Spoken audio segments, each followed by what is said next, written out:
Hi guys, it's Friday, November 20th, 2020, and today we're looking at a band, another group from Toronto.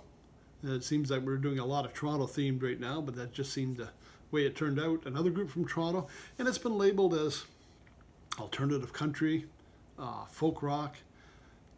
They've got a lot of different labels, but they have a very unique sound that is truly their own, and it's very hard to classify them. And I'm talking about the band Cowboy Junkies. They began 1985, so we're talking about 35 years ago, and they're still going strong. 16 studio albums, 5 live albums. 2020, they're still out touring. Now, they put a number of albums out. The ones I had were back in their early years. I think the first one was Trinity Sessions, and it was recorded in Toronto at the Church of the Holy Trinity. Hence Trinity Sessions. And the standout song from that one was Lou Reed's Sweet Jane. Now, I've heard of different versions of it. I mean, I enjoy Lou Reed's version. To me, the classical version of that is, of course, the Velvet Underground version of Sweet Jane. But they did an acoustic, very, I don't know, it's almost hallucinogenic version of Sweet Jane on the Trinity Sessions that's well worth checking out. It was a great introduction into what Cowboy Junkies was all about, and which led me to the next album they put out, which was one of my favorites. I don't know, forget that without a glare. Cowboy Junkies, The Caution Horses. And this is where, to me, they really broke out. They were getting a lot of airplay on this album, especially the main song, which was the single, was Sun Comes Up, It's Tuesday Morning. Now, the majority of the album's written by Michael Timmins. Now, the band itself was originally made up of the Timmins siblings, Margot Timmins being the lead singer and her 2 brothers. Well, brother Michael Timmins did a majority of the writing on this album, as on Trinity Sessions. We've got, I think, only 2 songs that are not part of Timmins' catalog. One of them being a song called You Will Be Loved Again, and another one of my favorites by another great Canadian composer and performer, Neil Young, and it's the song Powderfinger.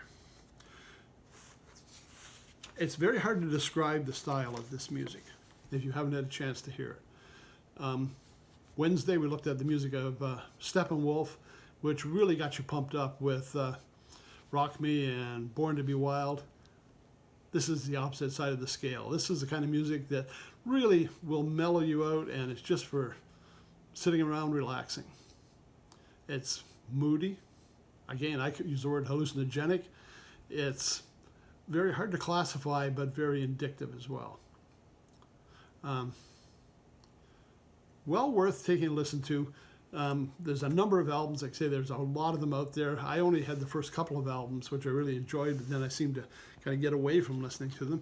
But Trinity Session, well worth listening to. And Caution Horses, we're getting into the middle of winter. This couldn't be a better way to spend your night on a cold winter night by the fireplace than listening to the Cowboy Junkies. So give them a look.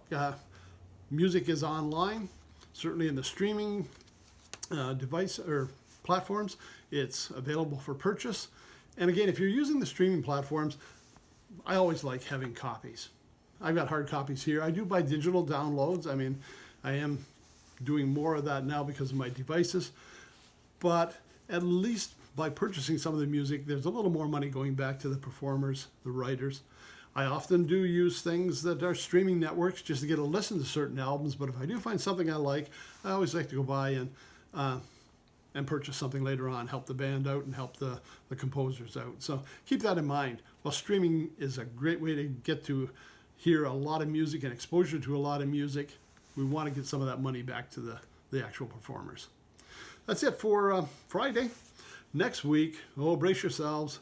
We're closing in on Christmas music, and we're going to start looking at a number of different albums, and we're going to keep the same format. We're going to try and run jazz, a little bit of rock, a little bit of alternative, as different kinds of music that you could maybe sparkle up your Christmas season with.